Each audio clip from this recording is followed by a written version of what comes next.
people have to realize that 53 cents of every dollar that they're paying in taxes is going to the military. It's an astonishing figure. There's an enormous amount of money being blown on war and killing and destruction. But well, break this down. Break this down a little bit. You know, how much money? Where's it going? Well, look, there's a $3 trillion 2011 budget proposal. It'll probably go a little higher, but they always do. But, you know, so let's round it up, $3 trillion that is being proposed for the next year. And of that includes a direct Pentagon budget request of $717 billion at this point. That'll also rise, as it always does. There's a proposal for $158 billion. They call it contingency fund for the two wars, but that'll rise. Then you got $40 billion in black box intelligence funding that doesn't get written in the budget, but really what is that? They never tell us how much they spend on the CIA and the NSA and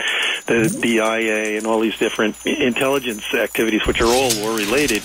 But a couple of years ago, there was a error in testimony in the Congress that leaked that the black budget on intelligence was $37 billion. But I suspect that it's probably closer to 50 or 60 billion, because if you think about it, the CIA is basically running the Predator operation in Pakistan, and that's got to be hugely expensive.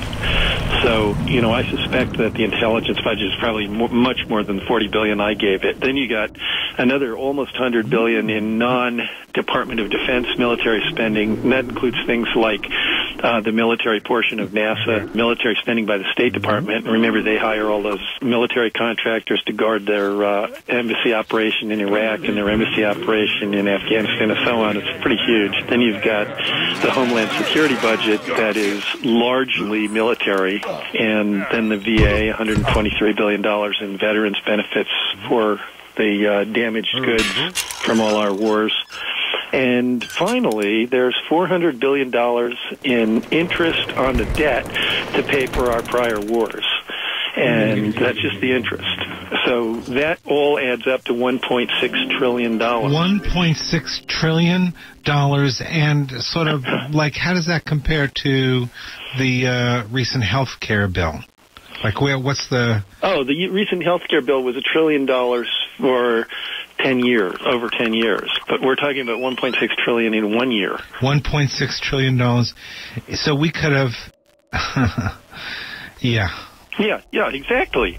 Next time you hear that the government needs to cut funds for providing medical care to the children of laid-off workers, or that supplemental unemployment funds are running out, next time you hear that federal funds that are needed to fund extra teachers at your school are being cut, or that Social Security benefits need to be cut back, or retirement age needs to be increased to 70, next time you hear your local post office has to be shut down for lack of funds, next time you hear that Medicare benefits need to be reduced, think about that 53% of your tax payment that's going to finance the most enormous war machine the world has ever known.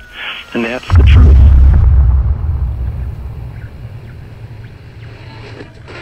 Here, Dennis.